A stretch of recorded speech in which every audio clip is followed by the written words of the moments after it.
hoje nós vamos tratar o Salmo de número 132, o Salmo de degrau 132, lembrando aqueles que já estão conosco há várias semanas, sempre estão ouvindo algumas informações repetidas sobre o Salmo de degraus, porque sempre tem pessoas novas participando da live, então eu peço a sua paciência para suportar essas repetições, tá bom?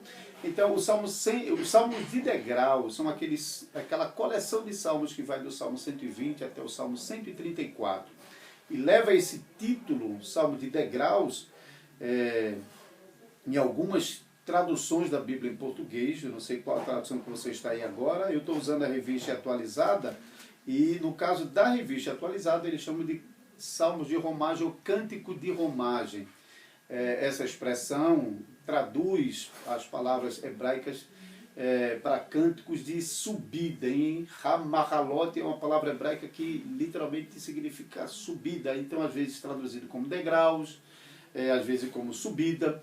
Algumas traduções estão preferindo uma interpretação ao invés de uma tradução, então coloca salmos de peregrinos, porque de fato tem uma ligação muito forte também com as viagens que o povo de Israel fazia para Jerusalém, nas grandes festas de Israel, deixando suas cidades e peregrinando para Jerusalém.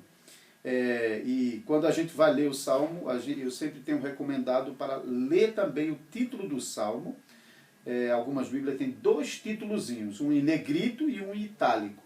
O título em negrito é só uma sugestão do editor, então não faz parte do texto original, mas o título em itálico, sim, já está lá no texto hebraico, como parte da palavra de Deus, portanto é bom que nós leiamos também o título junto com o Salmo.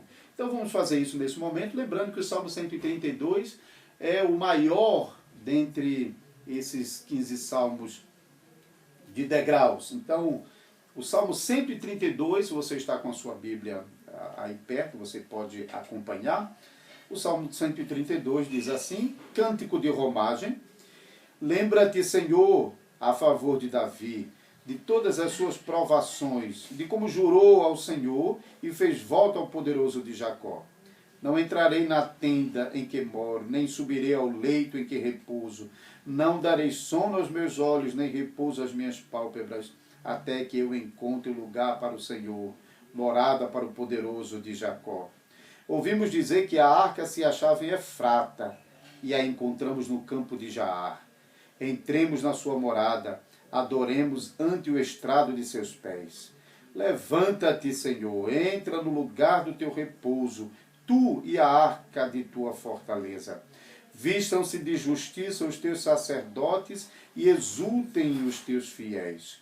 Por amor de Davi, teu servo, não desprezes o rosto do teu ungido. O Senhor jurou a Davi com firme juramento, ele não se apartará. Um rebento da tua carne farei subir para o trono. Se os teus filhos guardarem a minha aliança e o testemunho que lhes ensinar, também os seus filhos se assentarão para sempre no teu trono. Pois o Senhor escolheu a Sião, preferiu-a por sua morada. Este é para sempre o lugar do meu repouso. Aqui habitarei, pois o preferi. Abençoarei com abundância o seu mantimento, e de pão fartarei os seus pobres. Vestirei de salvação os seus sacerdotes, e de júbilo exultarão os seus fiéis. Ali farei brotar a casa de Davi, a força de Davi. Preparei uma lâmpada para o meu ungido, cobrirei de vexame os seus inimigos, mas sobre ele florescerá a sua coroa. Graças a Deus pela leitura da sua santa e preciosa palavra. Eu quero então brevemente tratar com vocês esse salmo, observando rapidamente a estrutura desse salmo, hein? Olhando para ele e percebendo a estrutura que o salmo tem. Isso às vezes facilita um pouco mais a compreensão. Então, para a gente ter um entendimento melhor desse Salmo 132, então vamos olhar para o grosso do texto. Hein? Os primeiros versículos, do versículo 1 até o versículo 7, Então forma um primeiro bloco. Você pode ver que o salmista começa apelando para a promessa de Deus. Então ele está dizendo, lembra-te, Senhor, a favor de Davi. Então ele apela para a aliança e para a promessa que nessa aliança Deus havia feito a Davi. Então isso está nesse primeiro bloco. E na segunda parte, a partir do versículo 8, o segundo apelo é para que Deus possa continuar com essa aliança, para manter essa aliança agora cumprindo aquilo que foi prometido a Davi agora no momento atual, nesse segundo momento. Então esse salmo possivelmente é um salmo de Salomão. Olhando para a citação dos primeiros versículos, facilmente nós encontramos as referências a ele, por exemplo, no segundo livro de Samuel, o capítulo 7, também 2 Crônica 7, a promessa, por exemplo, por amor de Davi, no capítulo 7, versículo 25, fala especificamente sobre isso. Sobre o juramento feito a Davi, no versículo 11, você vai encontrar tanto em 2 Crônicas 7, 18, como também no Salmo 89. E ainda a parte final desses salmos, em 2 Crônicas, capítulo 6, versículo 16, ele especifica, por exemplo, sobre a promessa aos filhos de Davi, que herdaria o trono. Então, esse salmo está numa forma de oração, onde o salmista, provavelmente aqui Salomão, compõe esse salmo por ocasião da inauguração do templo, lembrando que o templo foi idealizado por Davi, o pai de Salomão, muitos anos antes, e isso você pode ver a descrição desse plano de Davi de construir uma casa para Deus nos primeiros versículos. O curioso é que nós lemos, sim, em 2 Samuel 7, sobre o plano de Davi de fazer uma casa para Deus, mas essas palavras, certos detalhes, a gente toma conhecimento aqui no Salmo 132, sobre o espírito de Davi, sobre o sentimento de Davi em realmente querer fazer uma casa fixa para Deus, porque até então a habitação de Deus no meio do povo de Israel era numa tenda móvel. Então Davi, ele mesmo estando em um lugar fixo, ele desejou que Deus também tivesse um lugar fixo. Então você vê nos primeiros versículos o que Davi então falou enquanto estava planejando edificar a casa para Deus. Veja o versículo 2: não entrarei na tenda em que moro, nem subirei ao leito em que repouso, não darei sono aos meus olhos, nem repouso a minhas pálpebras, até que encontre lugar para o Senhor, morada para o Deus de Jacó. Na época em que a arca estava em Efrata e em Jaar. Jaar provavelmente é Kiriat Jearim, já que Jaar é o singular de Jearim. Jearim é a forma plural de Jaar. E Efrata é o antigo nome para Belém. Nós encontramos também em Joel 2 falando sobre tu, Belém, Efrata. Então Efrata é uma referência a Belém, quando a arca ainda se encontrava lá fora de Jerusalém. Então essas palavras de Davi, nós não as achamos lá no capítulo 7, no registro do livro de Samuel, mas aqui no Salmo de Salomão, filho de Davi, que estava com ele, partilhando de momentos especiais e íntimos da vida do pai, ele ouviu e presenciou realmente a ansiedade do pai de poder edificar essa casa para Deus. Então, pelo Espírito Santo, nós podemos descobrir muito mais coisas que estavam no coração de Davi, como, por exemplo, esse juramento que Davi fez de não sossegar enquanto não trabalhasse para a edificação do templo do Senhor. E muito embora ele mesmo não alcançou isso por ordenança do Senhor, mas ele buscou ao Senhor e recebeu do Senhor a promessa de que o templo de fato sairia, mas no tempo de seu filho e não em seu próprio templo. Então, essa oração apela para a aliança de Deus com Davi, no versículo 1, lembra-te, Senhor, então chamando Deus realmente a olhar para a aliança, para a promessa que ele havia feito ali. E depois, no versículo 8, quando ele disse, agora, Senhor, tu prometesse a Davi que ia dar continuidade à descendência de Davi, continuidade à aliança com Davi, agora eu rogo a ti, por favor, levanta e entra no lugar de repouso da tua arca.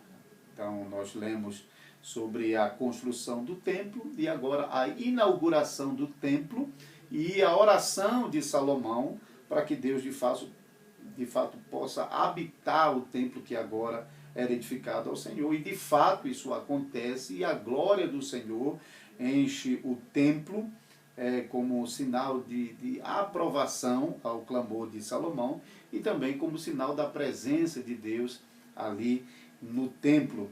Então, esse salmo está descrevendo esses dois momentos, o momento em que Deus prometeu a Davi que nessa aliança com Davi ele não deixaria de abençoar o seu trono, dando descendente, e ele também apelando que Deus considerasse o pedido de Davi de edificar uma casa para ele, e que agora ele, em consideração a Davi, pudesse entrar nessa casa que ele, Salomão, acabara de edificar. Então, assim, o Senhor entra, aprova e confirma a oração de Davi, de Salomão, concedendo até grandes bênçãos a Salomão nesse novo momento especial que o povo estava vivendo. Acompanhe, por exemplo, na segunda parte do Salmo, o Senhor jurou a Davi com firme firmamento, e dele não se apartará, um rebento da tua carne farei subir para o teu trono, e se os teus filhos guardarem a minha aliança e os testemunhos que lhe ensinar, também os seus filhos se assentarão para sempre no seu trono. Eu vou voltar para esse ponto, mas continuando na leitura ainda. Pois o Senhor escolheu Sião, preferiu a sua morada. Sião era o lugar onde o templo estava sendo construído, no monte precisamente chamado de Sião. Então o Senhor escolheu a Sião como lugar de sua morada, ele preferiu Sião. Este é para sempre o lugar do seu repouso, aqui habitarei, pois o preferi. Abençoarei com abundância o seu mantimento, e de pão fartarei os seus pobres. Então, por causa da habitação de Deus em Sião, então tinha a promessa da parte de Deus de abundância de mantimento e de pão. E versículo 16, interessante, ele fala sobre vestirei de salvação os teus sacerdotes, e de júbilo exultarão os teus fiéis. O templo era o lugar onde a obra de salvação estava sendo processada, hein? Era nos rituais, nos sacrifícios, nos símbolos do templo, nas cerimônias de purificação. Então, em todos esses atos, que era da responsabilidade dos sacerdotes, então os sacerdotes estavam manifestando a justiça que apontava para Cristo, a justiça salvadora. Então, o salmista aqui fala sobre os sacerdotes vestidos com essa justiça, e o povo do outro lado se regozijando, se rejubilando, se alegrando. Hein? Versículo 16, 17. Né? Vestirei de salvação os seus sacerdotes, e de júbilo exultarão os seus fiéis. Versículo 16, isso. E depois, então, no versículo 17, ali farei brotar a força de Davi, prepararei uma lâmpada para o meu ungido, cobrirei de vexame os seus inimigos, mas sobre ele florescerá a sua coroa. Então, mais uma vez, ele volta a falar sobre a promessa do ungido. Então, o templo preparava o caminho para o ungido do Senhor, que mais tarde se manifestaria. Deixa-me só voltar ainda um pouco mais para falar desse versículo 11 e 12 aqui, volte a sua atenção para ele, porque esses dois versículos são muito importantes. No contexto da aliança que Deus havia feito com Davi, Deus então promete a Davi que nunca vai faltar descendência sobre o seu trono. Essa promessa a Davi já vem desde lá de trás, já mencionamos aqui 2 Samuel, capítulo 7, 2 Crônicas, capítulo 7, 2 Crônicas 6. Então são várias passagens onde Deus realmente está prometendo um descendente de Davi. Amós também faz isso, até o texto de Atos 15 cita o texto de Amós para falar sobre o restabelecimento da descendência de Davi. Mas o ponto é que houve um momento em que o reino de Israel cessou de existir, né, como um reino, como um rei sentado no trono. Na época de Nabucodonosor, o povo de Israel foi levado cativo para a Babilônia. O reino do norte já havia sido levado séculos antes, em 722, e em 586 agora é a vez do reino do sul também ser levado ao cativeiro, e o último rei que sentava no trono de Davi foi levado cativo, e depois dos 70 anos, com a restauração de Israel, quando Israel volta para a sua terra, já não há mais essa continuidade dos reis sentando-se no trono de Israel. Então, Israel ficou esperando o restabelecimento desse trono. E na segunda parte do nosso programa, eu vou voltar para falar sobre essa conclusão, essa restauração. Porque o versículo 11 fala sobre um descendente, e o versículo 12 fala que Deus também faria com que os descendentes de Davi, de Salomão, também se sentassem no trono, se eles obedecessem ao Senhor. Se os teus filhos guardarem a minha aliança, versículo 12, e o testemunho que eu lhes ensinar, também os seus filhos se assentarão para sempre no trono. Mas observe o versículo 11, que ele faz uma promessa muito mais forte aqui, dizendo que um rebento farei subir para o teu trono. Então, há uma distinção nessa promessa entre uma promessa condicional dentro da aliança com os filhos de Davi e de Salomão. Se eles obedecessem a palavra do Senhor, se eles guardassem a aliança do Senhor, eles teriam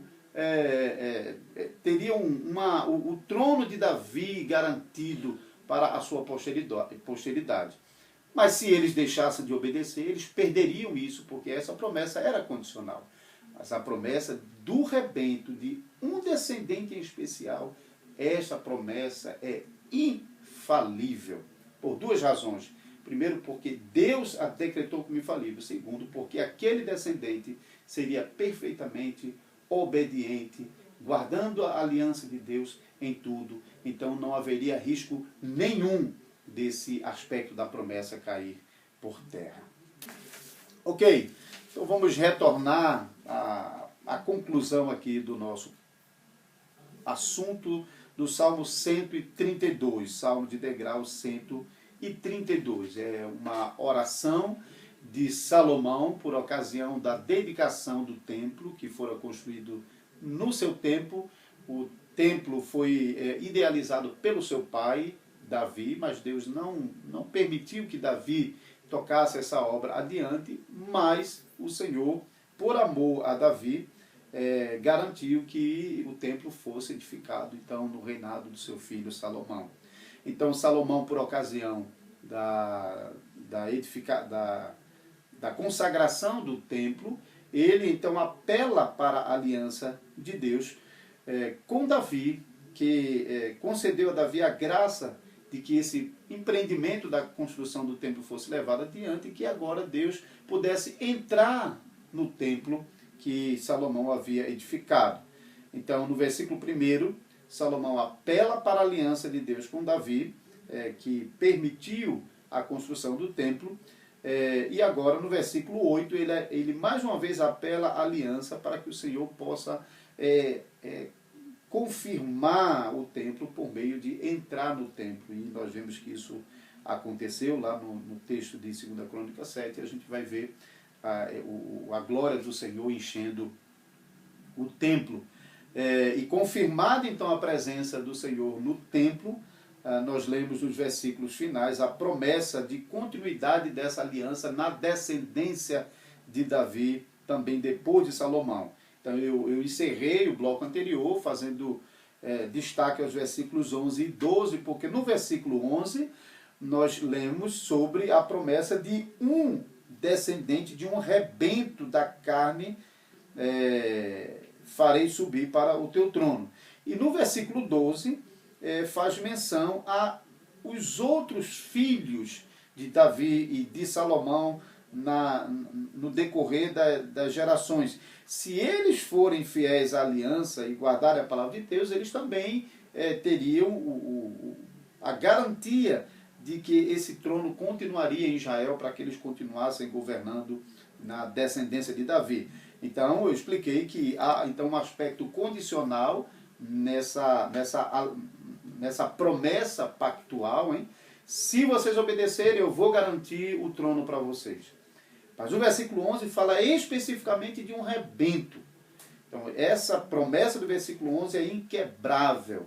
Essa promessa do versículo 11 realmente é garantida pelo fato de que Deus a dá como promessa incondicional. E também pelo fato de que aquele descendente prometido, ele obedecerá a Deus em tudo, fazendo assim justiça ao direito de sentar-se no trono de Davi.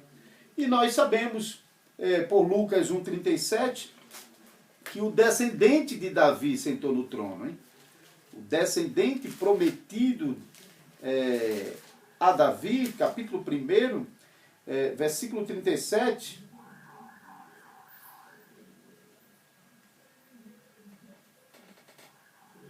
Desculpa, Mateus 1:21, hein? Aqui em Lucas também tem a referência 32, versículo 32. 31 e 32 diz assim: eis que conceberá e darás à luz um filho, a quem chamarás pelo nome de Jesus. Esse será grande e será chamado Filho do Altíssimo. Deus, o Senhor, lhe dará o trono de Davi, seu pai. Então, também lá em Mateus, no capítulo 1, Deus também confirma a promessa, dando Jesus como descendente de Davi, o Deus conosco, o Emanuel. E Gálatas, o apóstolo Paulo, como estava escrevendo a carta aos Gálatas, no capítulo 3, versículo 16, ele também diz, fazendo menção à promessa mãe de Gênesis 3,15, aquela promessa não falava de muitos descendentes, mas de um só, que é o Cristo prometido. Também fazendo referência a Abraão e aos descendentes de Abraão, a promessa se referia particularmente a um descendente de Abraão. E agora, mais uma vez, a promessa de Davi aos descendentes de Davi se cumpre especialmente, particularmente, em um descendente especial e particular, que é Jesus. E Paulo faz menção explícita disso em Gálatas 3,16, quando diz que a promessa se referia a um só, que é o Cristo. Então, este Salmo 132, ele estava apontando então para a aliança de Deus que haveria de ser manifestada e confirmada no Senhor Jesus Cristo como o descendente de Davi. Então essa oração de Salomão foi ouvida. A oração de Salomão de que haja um descendente de que sente no trono de Davi foi ouvida quando o Senhor Jesus, o descendente de Davi, nasceu. Paulo também diz em Colossenses 1,19 que em Cristo estava a plenitude da divindade. João, quando falou sobre a encarnação do Verbo, chamou o Verbo de tabernáculo em nosso meio. Ele tabernaculou e habitou em nosso meio. Então, a justiça que esse salmo fala quando menciona o trabalho dos sacerdotes, no versículo 16, vestirei de salvação os teus sacerdotes. Essa justiça e salvação que estava vestida no trabalho dos sacerdotes realizados no templo, agora é cumprida perfeitamente em Jesus Cristo, de quem nós recebemos essa justiça e a quem nós exaltamos e louvamos por causa desta obra realizada pelo descendente de Davi, o Senhor Jesus Cristo. Isso mostra que Deus não muda, irmãos. Deus é o mesmo, o Deus pactual, o Deus da aliança, o Deus que havia prometido a Davi e que repetiu essa promessa em Salomão, de que garantiria um descendente para o trono de Davi e cumpriu enviando Jesus Cristo. Esse Deus permanece fiel, porque também nós, que nem éramos da descendência segundo a carne de Davi, mas andamos na pisada de fé de Abraão, nosso pai na fé, e por meio da fé no Salvador Jesus Cristo, então nós nos tornamos participantes dessa promessa, co-herdeiros dessa promessa com o antigo povo de Deus. Então isso mostra que Deus não muda, porque o próprio Senhor havia prometido que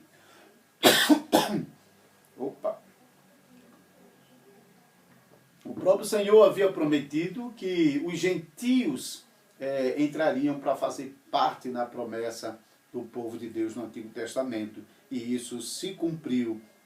E essa promessa é estendida a todos nós. Então, essa promessa, ela é uma promessa fiel. Deus não deixou essa promessa sem cumprimento. E nós, pela graça de Deus, fomos incluídos nessa promessa. Então, você, como um irmão e uma irmã em Cristo Jesus, que pela fé está unido ao descendente de Davi e que, portanto, herda as mesmas promessas que Deus fez a Davi por meio do seu descendente, Jesus Cristo. Nós, assim como o povo de Israel se alegrava na promessa do descendente e a promessa que estava sendo processada no templo por meio do trabalho dos sacerdotes, agora, na nova aliança, é proclamada ao povo de Deus por meio da pregação.